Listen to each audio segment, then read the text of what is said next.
What happens in Toledo stays in Toledo. Not if you're Henry Pope, because he's a man of his word, damn it. Welcome back to Fag Entertainment. It's English, Fitz or Percy. You thought it was a person. It's no a person, it's a street. And we're going down the street of Prison Break, episode 5 of season 1. Looking forward to talking about this one. Fuck, there's just rhymes fired out here. I'm going down a one-way street, guys. Extremely tired, but wide awake now that we're talking about Prison Break because season 1 it's got me intrigued. Got you. Good. I like it. I'm enjoying it. Brilliant. Right, so we've got P.I.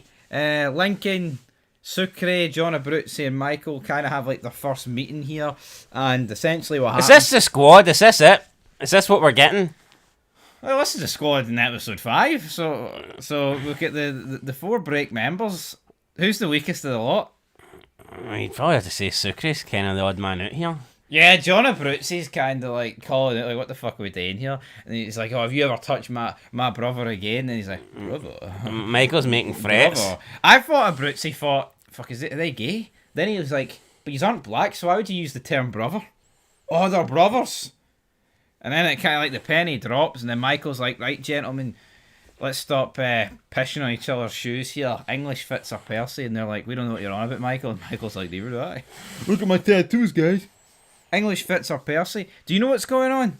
You thought it was a person. That's how dumb you are. Yeah, I thought he needed to recruit a 5th member to the team, but it turns out, nah, he just needs to find a way out of here. See the tattoo gimmick, right? I think it's cool, and it is, like, it's borderline iconic, but it's a bit pish at the same time, isn't it? No, it is, but also I'm just kind of wondering, how do these 4 guys get into how do they get into Michael's cell? Well, I guess Sucre's already there, but I mean, how are Lincoln getting in there? How's Abruzzi getting in there? I think the biggest problem's Lincoln. Abruzzi could get in there. Yeah, definitely.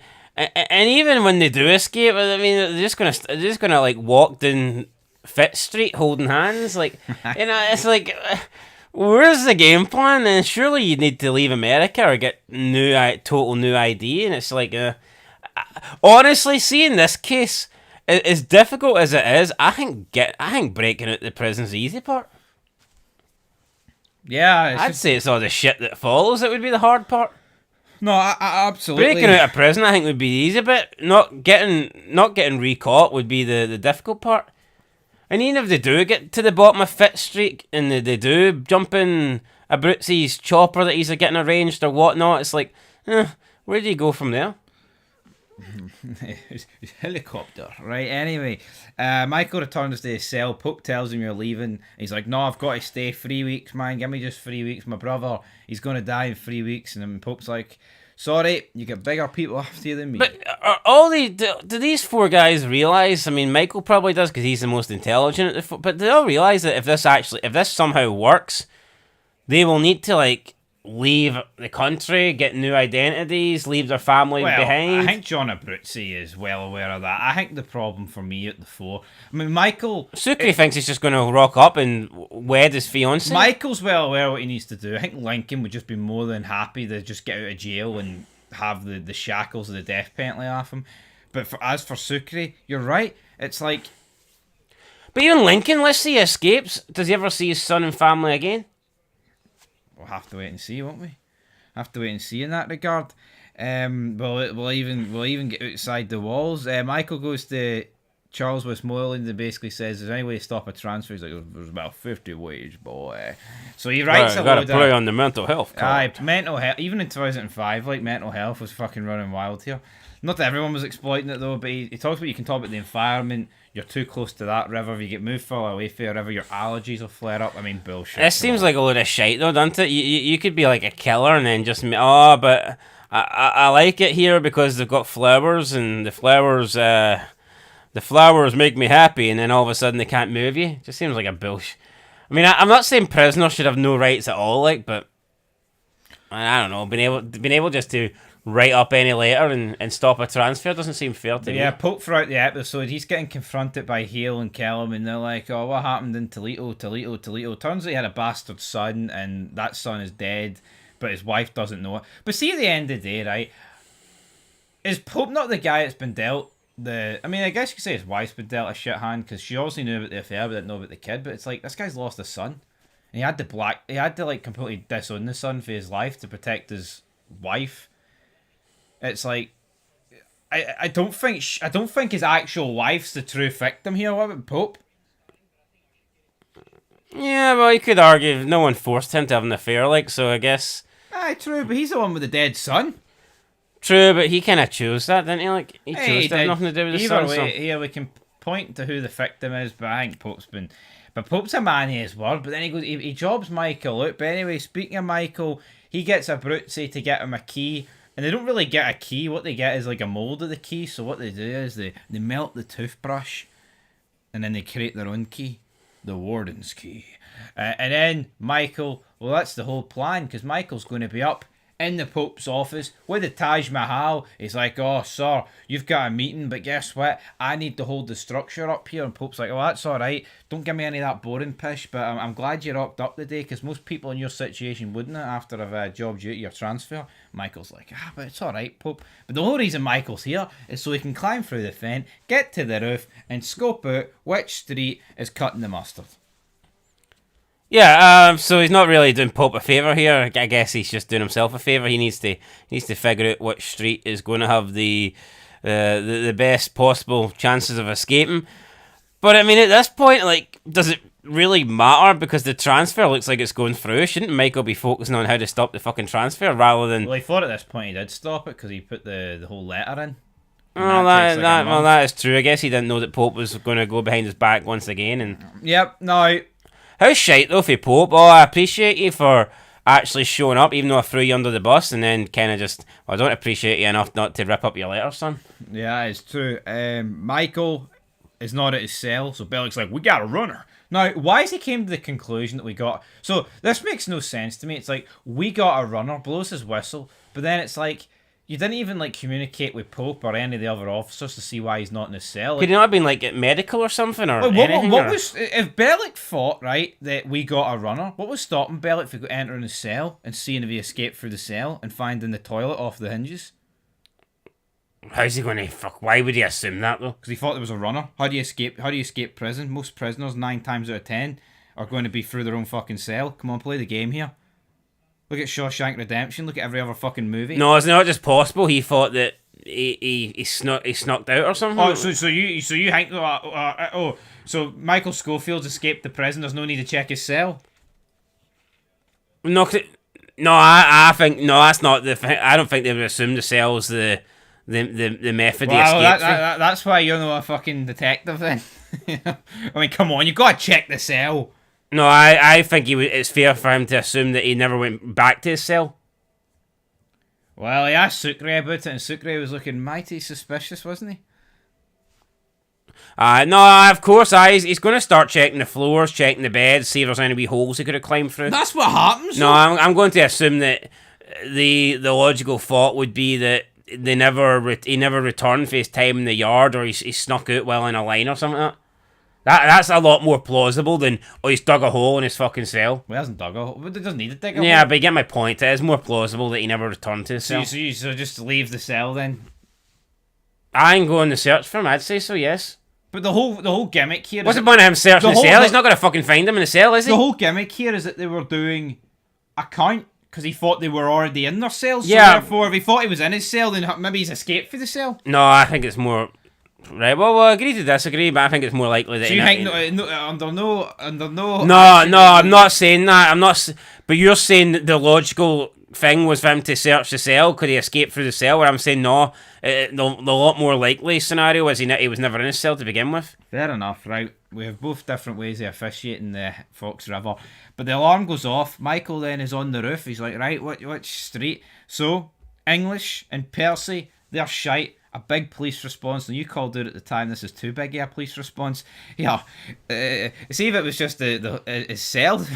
It fucking sent no one. Yeah, I don't. All the streets would have been fucking empty. I didn't understand this. We did literally see about maybe 10, 15 police cars come down. Well, okay. Before you speak, riddle me this, right? So, you think it's totally fine for them not to check his cell? But then you'll call it the fact that they'll send out like 50 squad cars? Oh, come on. What would you do first? Check his cell for escape that for proof that he's escaped. No, but see, there you go. That's two totally different things. It's got nothing to do with that. I'm not. What would you rather do though? Say you were Bellick. Would you rather get 50 squad cars to check he's escaped, even though you've no proof he escaped, or would you rather look for proof he's escaped, like via a hole in the wall in the cell? Come on. No, you're wrong, but you're trying to spin it. I'm no spinning it. It's all right. I'm no spinning it, big man. What is more likely? The fact that he never returned to his cell, or that he managed to dig a hole or escape through the cell? What's more likely? But what's easier to check? No. The entirety of the rest of the prison or his cell? What? No, but you're wrong because it's easier to. But even if he checks his cell, he's obviously not there. So what? But you can look for proof he's away. Bellick can find out quicker if he checks his cell. If he's actually a runner or not, than scanning the entire prison. Yes or no? No. The only thing. Your head's wired. The only thing. So Bellick can check a prison quicker than one cell. But no, you're wrong because. All right. No, it's actually mental. It's actually he's obviously not there. So like, what's he going to check? Why is he not there? Because Bellick thinks he's ran. So why not check his cell in case he's ran? He thinks he's ran though because he's not returned to the cell. But oh my god. That's I know Bellick's thinking like that, but why can't he also check the cell in case they're here? Maybe the other way. Right, there's no need to agree about it, but Fitz is the answer, guys. Fitz is the answer. Bellick then rings up to the Pope's office. And the guy no, but you just because you've got the plans. Or just because you know he's got the fucking map on his back and that he's got the corrosion explosive to get through the wall, that doesn't mean that. Why do you think this guy's going to think? Oh, he's missing. He must have escaped through the toilet. No one would think like that. The most common way for people to escape prison is through their own cell. So therefore, I think it would be logical to check the cell. That's all my point. Well, hold on. If you're trapped in the cell, then what other way are you escaping? If you're trapped in the cell, of course you have to escape for your cell. So why is Bellick not worried about the cell then? Because I think he obviously thought he never returned. But but see that's just plain retarded then. No, it's not. So if your logic is, well, that's only if you're trapped. Every prisoner's in a cell though, apart from when they're in yard time. So why is the most common way in their cell? Why doesn't everyone just escape during yard time? See how we're going in circles. No. Let's say it's like a school or something, for example, right? And you come back after lunch and there's a kid missing. Different. No. Wait. Is it more likely that he didn't return for lunch, or that he fucking escaped through the bottom of his chair in the classroom? Now, come on. Imagine actually trying to use that. No. See if the teacher realises the kid's missing. Is she more likely to phone up the high school principal and be like, oh, there's a kid gone, he's not here? or is she going to go, oh guys, he's not here, let's check every square inch of the classroom in case he escaped through a wall? Come on. You know what I mean? Imagine, no, what I mean, fuck it, I'm not even going to entertain that. I mean, that's for fucking someone like Haywire to entertain, not me. Well, Haywire's a pretty smart guy, so I'm sure he could figure it out. Right, fucking Mongo. Right, anyway. I'm right. The guy, what I would say is the prison guard that checked if Michael was in the warden's office didn't do a good job. No, Michael's entire plan hinged if this guy looked around the table or not. Yeah, I mean, it kind of did, to be fair. And then when he comes back in, he's like, "Oh, what's going on?" And Bellick gets him up against the wall. He's like, "Yeah, I could kill you for being in the warden's office after hours." Could he really? Is that really justified? Say Bellick just fucking sliced his throat here. Is everyone just going to go about their merry day? Oh, if he sliced his throat, then Bellick could probably replace him as Sucre's cellmate. He probably could do that. But anyway, so it looks like Fitz is the way. But Michael's told here that he's getting transferred in the morning. Your paperwork got lost. Michael's arse folds. Next day he's a bit dejected. Him and Sucre. Couldn't he just submit new paperwork? No. I think it was more of a case of here. I'm going to keep on jobbing out your paperwork even if you do submit it. But see with Sucre here though, it's like Michael probably wishes he could just transfer his tattoo onto the brown body of Sucre, but it's not happening. What difference would that make? Because Michael's getting transferred. Maybe Sucre could have carried on the Aye, Sucre's not the sharpest knife in the drawer, is he? Like, No, he's not the sharpest bean in the fucking pot, like I say. 10. Nah, that works too. But anyway, then we get this like really sad song played as Michael like leaves the prison. Abruzzi tells his number 2, right, fucking phone the wife here. I need to flee the country. Michael's job may clean out. Sucre's left behind. Big, what do you call him, Lincoln? He's just sitting there in the depths of his fucking prison. He's giving up. Don't give a man in my position hope, Michael. But then the Pope tells him, "You're staying." Oh, brilliant! And then what happens is you see a car outside. It's Hale and Kellerman. They were going to follow it. Were they going to kill Michael? Potentially. Who knows what those two fuckers were going to do? Anyway, Veronica Donovan and Nick, what were they doing this episode? They looked a bit more into it.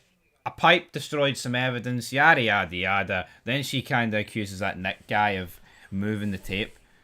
Here, he's the only one that knew what it was. Would you be surprised if Nick was on board? He's awful pally. Yeah, too close maybe. Too close for comfort. And Pope basically tells Hale and Kellerman that he won't be blackmailed. I won't be blackmailed, you son of a bitches. So Michael gets to stay. Did you ever think that Michael was leaving? No, because then the show would just be...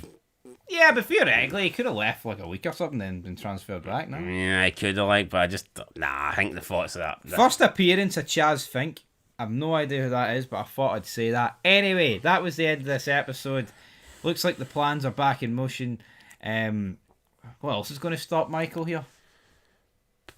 Well, But here... we got a runner. See Sucre, see that mirror he uses outside the cell to make sure a guard's coming? He may as well toss that away, because no guards check the fucking cell, don't they?